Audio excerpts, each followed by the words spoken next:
안녕하세요. 저는 서울에 혼자 살고 있는 돌싱 30대 남자입니다. 여러분들에겐 첫사랑의 기억이 어떻게 남아있나요? 다시 생각해도 설레고 아련하고 그리운 기억으로 남아있으신가요? 남자는 생각만 해도 설레는 첫사랑을 죽을 때까지 못 잊는다고 하던데 저는 다른 의미로 첫사랑을 죽을 때까지 못 잊을 것 같아요. 어쩌다 제 첫사랑의 기억이 이렇게 바뀌게 되었는지 지금부터 이야기를 풀어볼게요. 저는 고등학생 때 같은 반이었던 아내를 보고 첫눈에 반해 짝사랑을 해왔었어요. 가슴 간질간질거리는 저의 첫사랑이 그렇게 시작된 것이죠. 아내는 미모가 뛰어나서 전교생에게 정말 인기가 많았어요. 여자들은 아내가 쓰는 물건들을 따라 샀었고 학교에서 인기 좀 있다는 잘생긴 애들도 아내의 뒤를 졸졸 따라다녔었어요. 하지만 저는 잘생긴 것도 아니고 그렇다고 날씬한 것도 아니라서 뒤에서만 아내를 봤었어요. 정말 평균 이하의 외모에 살집도 있는 편이라 제가 봐도 너무 별로더라고요. 늘 그렇게 뒤에서 아내를 지켜보다가 아내가 가는 대학에도 따라 들어가게 됐어요. 아무리 그래도 그 정도까지 하냐고 말하시겠지만 저는 그만큼 아내를 무척이나 좋아했었거든요. 제 세상은 아내에 의해 흘러간다고 볼 수 있었어요. 그렇게 대학을 가서도 혼자 속으로만 좋아하다가 대학 졸업할 때쯤 제가 용기를 내서 아내에게 고백을 했어요. 현이야, 친하지도 않은 내가 이렇게 불러내서 당황했지. 졸업하기 전엔 꼭 너한테 하고 싶은 말이 있어서 불렀어. 나, 너 좋아해, 현이야. 나도 알고 있었어. 고등학생 때부터 뒤에서 계속 나만 보던데 어떻게 몰라? 다른 애들은 나랑 얘기 못해서 안달이었는데 넌 끝까지 쳐다만 보더라? 아, 알고 있었어? 다른 애들은 다 잘생기고 이쁜데 난 너무 못생겼잖아. 그래서 너한테 말을 걸 용기가 없어서 그냥 뒤에서 쳐다만 봤어. 차라리 말을 걸지 그랬어. 뒤에서 쳐다만 보면 얼마나 무서운 줄 아니? 장난이야. 오히려 다른 애들과는 다르게 특이해서 자꾸 눈길이 가더라고. 아, 그랬어? 그럼 계속 특이한 애로 남게 오늘도 말 걸지 말 걸 그랬나? 나 근데 정말 너 좋아해. 대학까지 따라올 만큼 진짜 진심으로 좋아해. 대학까지 따라온 거야? 내가 뭐라고 이렇게 좋아해 주는 거야? 나 정말 별거 아닌 사람인데. 아니야. 너만 보고 있으면 주변이 환해지고 너가 웃을 때마다 내가 행복해지는걸. 이젠 졸업 앞두고 마지막이라고 생각하고 말한 거야. 부담 가지지 마. 대답 안 해줘도 돼. 왜? 난 대답하고 싶은데. 원래 고백은 대답 들으려고 하는 거 아닌가? 나는 좋아. 우리 한번 만나보자. 아직 어리니까 가볍게 만나보고 아니면 그때 헤어지면 되지.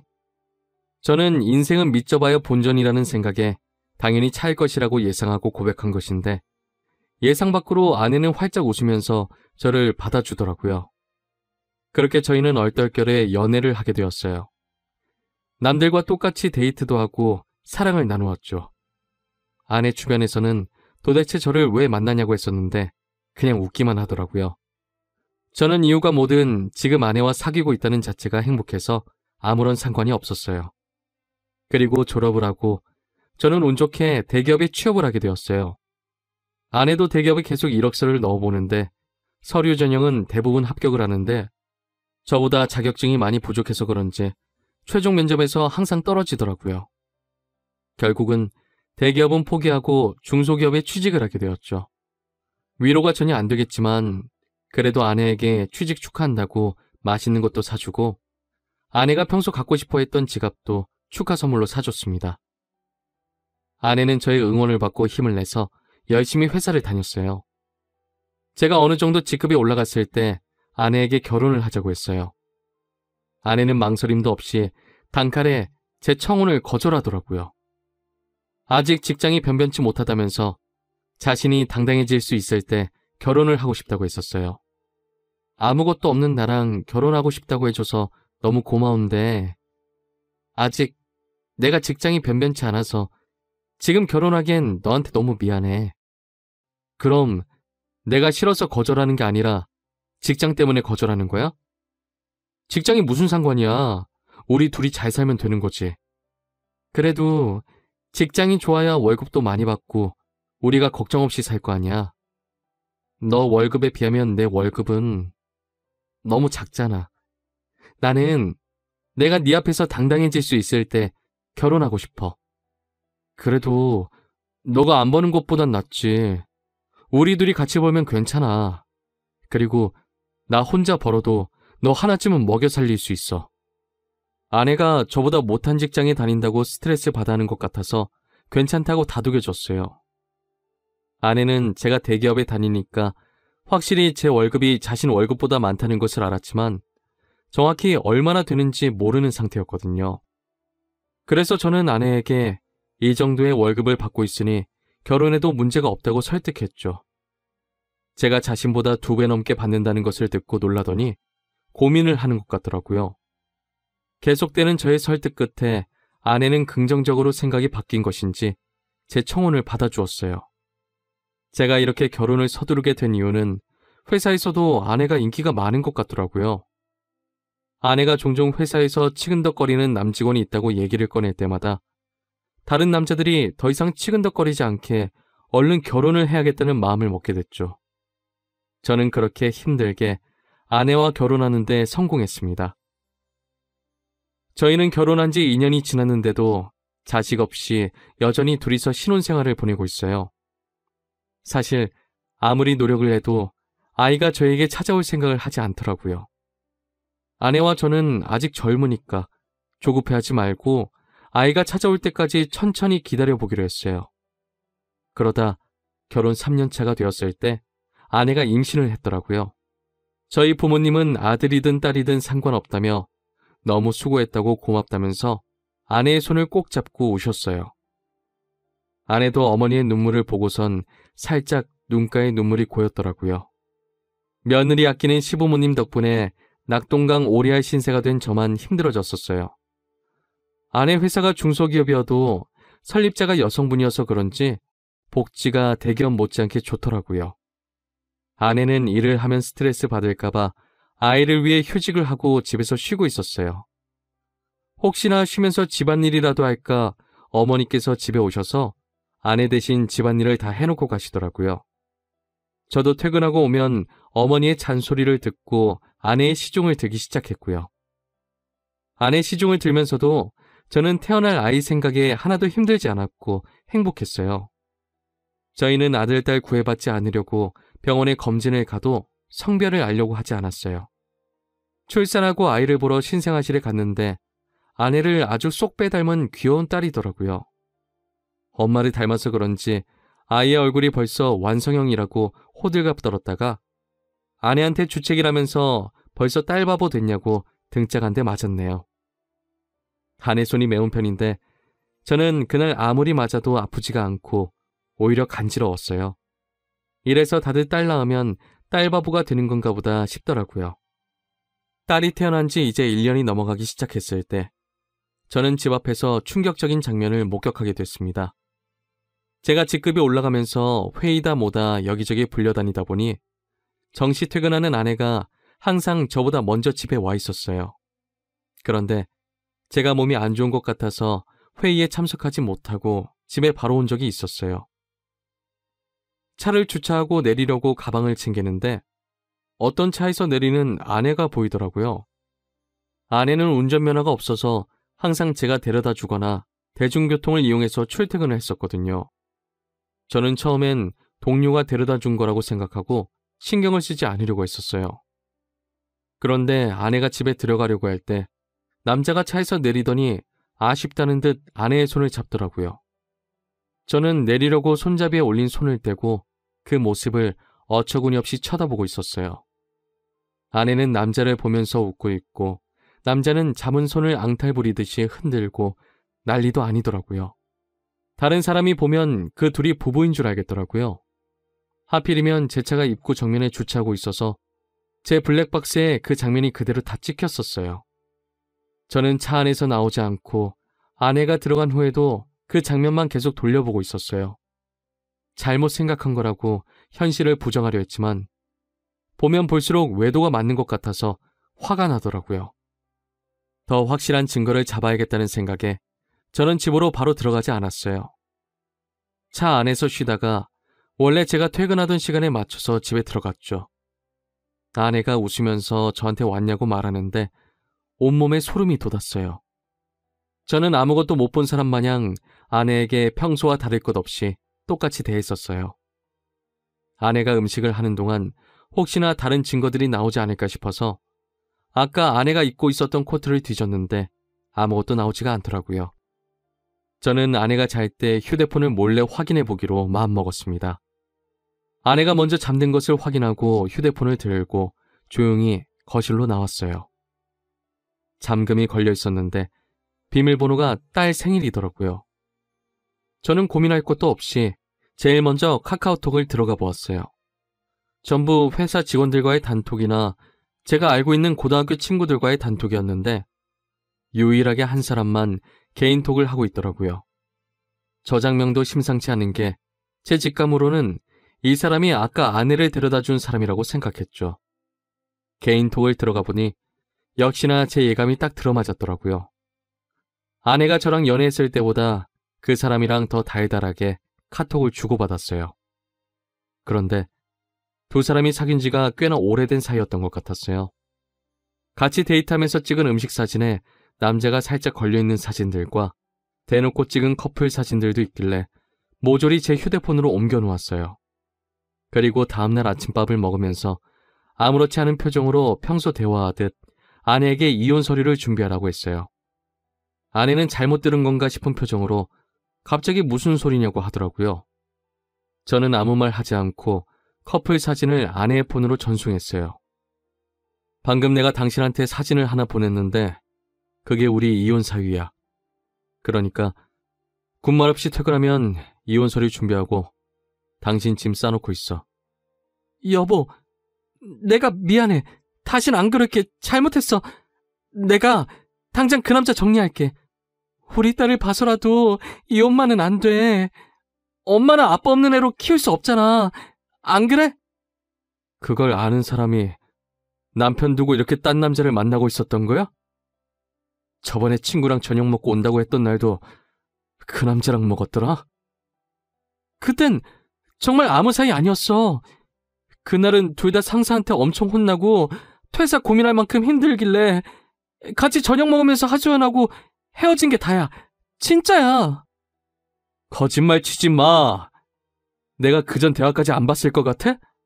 내가 사진만 대충 본 줄 아는 거냐고. 대화 내용까지 다 봤는데 왜 거짓말 치는 거야? 나도 모르겠어. 이렇게 거짓말 해서라도 당신 잡고 싶었나 봐. 내가 잘못했어. 나를 욕해도 좋아. 그런데 이혼만은 절대 안 돼, 여보. 그래? 그럼 지금 그놈이랑 당장 헤어져. 그렇지 않으면 난 무슨 짓 할지 몰라. 당신 회사에 불륜 증거 다 뿌리고 이혼할 수도 있어. 아내는 회사에 불륜 사실을 알리겠다고 하니 당장 그 남자에게 전화해서 이별을 통보하더라고요. 그리고 며칠 뒤 아내한테 들은 얘기인데 아내와 헤어지고 그 남자는 이직을 했다더라고요. 어디로 이직했는지는 모르고 남자가 휴대폰 번호를 바꿔버려서 만약에 다시 만나고 싶다고 한들 만날 수 없는 상황이라고 확실히 관계가 끝났다는 것을 말해줬어요. 저는 제가 있는 앞에서 이별을 통보했던 아내라 저 말을 의심조차 하지 않고 믿었던 것 같아요.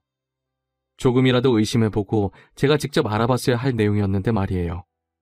그리고 저희는 다시 예전 신혼 때처럼 관계 회복에 성공했어요. 아내가 미안했는지 그 사건 이후로 제게 과하다시피 너무 잘해주더라고요. 그 행동도 의심해봤어야 했는데 말이에요. 그 사이에 귀여운 딸이 저희에게 한 번 더 찾아왔어요. 이번에도 아내를 쏙 빼닮아 너무 이쁘더라고요. 어쩜 두 딸 모두 좋은 유전자만 받고 태어난 건지 눈에 넣어도 안 아플 지경이었어요. 제가 한동안 딸 보는 재미가 얼마나 쏠쏠했는지 몰라요. 주위 사람들한테 요즘 딸 보는 맛에 산다고 말하고 다닐 정도였어요. 요즘은 아들보다 딸이 더 좋다고 하던데 딸들을 보고 있으니 왜 그런 말을 하는지 알 것 같았어요. 어찌나 애교도 많고 저를 보고 방긋방긋 잘 웃던지 나중에 커서 딸이 결혼한다고 하면 정말 대성통곡할 것 같았어요. 저는 영원히 제 딸들을 옆에 끼고 살 수 있을 줄만 알았어요. 그날만 아니었다면 말이죠. 제가 중요한 프로젝트를 맡고 있어서 잠을 제대로 못 잔 적이 있었어요. 평일엔 프로젝트 때문에 주말엔 딸들 보느라 피로가 누적이 되었던지 그날은 정말 낮잠을 안 자면 제가 과로사할 수도 있겠다는 생각이 들더라고요. 웬만하면 아이들을 봐주려고 했는데 도저히 못 버티겠어서 정말 오랜만에 주말에 잠시 낮잠을 잤었어요. 그러다 중간에 목이 너무 말라서 잠에서 깨버렸어요. 거실에서 아내가 통화를 하는지 문틈 사이로 아내 목소리가 어렴풋이 들리더라고요. 스피커폰으로 해놓은 건지 간간히 다른 사람 목소리도 들렸었어요. 저는 목이 말라서 아플 지경이길래 물을 마시려고 손잡이에 손을 올렸는데 아내가 하는 말에 문을 열지 못하고 그 자리에서 굳어버렸어요. 오늘 남편 얼굴 보는데 날이 가면 갈수록 더 못생겨지더라. 살만 디룩디룩 쪄서 진짜 얼굴 맞대고 밥 먹기 힘들어. 같은 공간에 있기도 싫어. 그러니까 내가 계속 이혼하라고 했잖아. 언제 이혼할 건데? 이대로 살 생각이야? 도대체 언제까지 이러고 있을 건데? 나 이제 당신 남편이 불쌍해 보일 지경이야. 아니 뭐 아직 애들도 어리고 내 월급으로 애들 키우는 건 힘들잖아. 그렇다고 당신 월급도 많은 게 아니니까 조금만 더 있다가 하려고. 이혼할 생각이 있긴 한 거야? 내가 봤을 땐 당신 남편이 가진 돈 때문에 이혼 안 할 것 같아. 말로만 이혼할 거라고 하고 계속 이런 식이면 나 당신 남편한테 다 말할 거야. 아, 좀 기다려보라고 했잖아. 왜 이렇게 보채는 거야? 매력 떨어지게. 우리 딸 부족함 없이 키워야 하지 않겠어? 그러니까 조금만 참아. 그건 그렇긴 한데 나도 애기들 보고 싶단 말이야. 맨날 사진으로만 보고 나도 실제로 애기들 알아보고 싶어. 근데 지금 자기 애도 아닌데 자기 애라고 믿고 저렇게 좋아 죽는 꼴이 너무 웃겨. 진짜 멍청한 거 아니야? 얼굴이 자기랑 너무 다르잖아. 당신 닮아서 얼마나 예쁜데. 자기 애라고 믿지? 얼핏 들었을 때 대화 내용으로 아내가 상간남이랑 통화하고 있었다는 걸 알아차렸어요. 얼굴 얘기하면서 제 험담을 할 때부터 저는 손을 뻗어서 화장대에 있던 제 폰을 들고 아내의 통화 내용을 녹음하기 시작했었어요. 둘이서 오가는 대화들이 정말 갈수록 가관이더라고요. 제 험담은 그럴 수 있다고 생각했는데 이제껏 제 딸이라고 믿었던 애들이 알고 보니 제 딸이 아니라 상간남 딸이라고 하니까 너무 충격적이더라고요.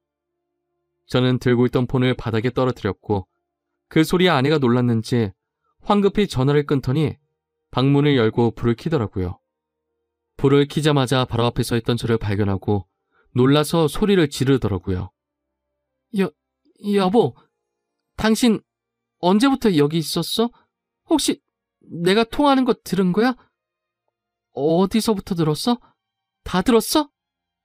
너 당장 내 집에서 나가. 더 이상 네 목소리 듣고 싶지 않으니까. 아무 말 하지 말고 지금 조용히 그대로 문 열고 나가. 여보, 이거 오해야. 내 말 좀 들어봐, 어? 당신이 지금 어디서부터 뭘 들었든 다 오해야. 그러니까 이거 드라마 얘기야. 내가 요즘 보는 막장 드라마 있는데 그 얘기하는 거였어. 내가 방금 분명히 당신 목소리 듣고 싶지 않다고 말했을 텐데. 나가. 안 나가? 못 나가겠으면 내가 나가게 만들어줘? 아이들 데리고 당장 나가! 여보, 내가 정말 미안해, 어? 나 여기서 절대 못 나가. 한 발자국도 안 나갈 거야. 여기서 나가면 정말 갈 곳이 없어. 그러니까 제발 한 번만 봐줘. 괜히 입만 아프게 더 말할 필요 없고 여기 있는 물건들 다 내 돈으로 산 거니까 그대로 두고 귀찮게 짐 쌀 필요 없이 몸만 나가면 되겠네. 아이들 데리고 나가. 내 인내심도 여기까지니까. 아내는 계속 나갈 수 없다면서 제 바지가랑이를 잡고 늘어지더라고요. 저희가 싸우는 소리에 놀란 애들도 울고불고 난리가 났었어요. 제 애가 아니라는 말을 들으니 더 이상 애들이 울든 말든 달래주고 싶지가 않았어요. 아이용품은 저희 집에 둬왔자 필요가 없으니 대충 애들 집만 챙겨서 아내 손에 쥐어줬어요. 아내는 제가 쥐어진 가방을 던지고 못 간다면서 바닥에 들어 눕더라고요. 제가 경찰에 전화하는 신용을 하니 아이들을 데리고 나갔어요. 알고 보니 아내는 전에 저한테 들켰던 그 상간남과 계속 만나고 있었더라고요. 저번에 헤어졌다는 말도 거짓말이었고 이직을 했다는 말도 전부 거짓말이었어요. 그렇게 저를 속이고 둘은 뒤에서 만남을 이어갔던 거예요. 제 자식이라고 믿었던 딸들도 그 남자와 아내 사이에서 낳은 딸들이었던 거죠. 지금까지 저와 자신 사이에 아이를 낳고 싶지 않아서 피임약을 복용하고 있었더라고요. 아내는 상간남이 가진 게 쥐뿔도 없었는데 단지 얼굴 하나만 보고 만난 것이었어요. 저랑은 그저 돈을 많이 버니까 돈 때문에 계속 만나다가 결혼까지 하게 된 것이었죠. 저는 모든 사실을 알고 바로 변호사 선임해서 이혼 소송과 상간남 소송을 했어요. 아내와 상간남은 제게 당장 줄 돈이 없다고 미안하다고 빌더라고요. 여보, 내가 잘못했어. 당신이 이혼하라면 이혼해줄게. 우리 소송까지는 하지 말자, 어? 그래도 같이 살아온 세월이 있는데 합의 이혼으로 끝내면 안 될까?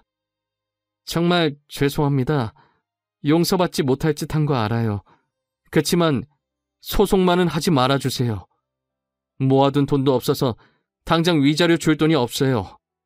이렇게 부탁드립니다. 이렇게 될 거라고 예상을 못했나 봐요. 제가 저번에도 용서하고 넘어가 주니까 이번에도 사과하면 그냥 넘어갈 줄 알았어요? 저 절대 고소 취할 생각 없습니다. 아내가 외도한 게 이번이 처음도 아니고 심지어 똑같은 남자랑 다시 외도를 했는데 저는 너무 괘씸해서 그 둘을 선처해줄 마음이 전혀 없었어요. 결국 둘은 저한테 줄 위자료가 없어서 사채까지 써서 줬더라고요. 매달 정확하게 들어오는 월급 받고 사채를 쓴 모양인데 제가 가만히 있을 리 없었죠. 저는 불륜 증거들을 아내 회사에 뿌리기 시작했어요. 회사 내 커뮤니티에 익명으로 녹음본과 함께 글도 올렸고 팩스로 커플 사진들도 보내고 제가 할 수 있는 건 다 했었어요. 결국 아내와 상간남은 회사에서 질타를 받으며 그대로 쫓겨났습니다. 그리고 현재까지도 빚쟁이들을 피해 도망 다니고 있는 것 같더라고요. 그러게 처음 제가 용서하고 넘어가 줬을 때 정신을 차렸어야 했는데 자기 발등 자기가 찍는 짓을 왜 하나 싶습니다. 저는 정말 죽을 때까지도 이 일을 절대 못 잊을 것 같아요. 다시는 결혼할 생각도 그렇다고 연애를 할 생각도 전혀 없어요. 저는 이렇게 혼자서 걱정 없이 사는 것도 괜찮을 것 같다는 생각을 해요. 오히려 부양할 가족이 없으니 마음이 더 편해졌어요. 저희 어머니는 아직도 집사람이 바람펴서 이혼한 줄 모르고 계세요. 나이도 많으신데 혹시나 충격에 쓰러지실까봐 영원히 제 가슴에만 묻어두려고 합니다. 여러분들은 첫사랑의 기억이 꼭 이쁘게 남아있었으면 좋겠네요. 지금까지 제 이야기 들어주신 모든 분들께 감사합니다. 모두 가족들과 행복하고 따뜻한 겨울 보내시길 바랍니다.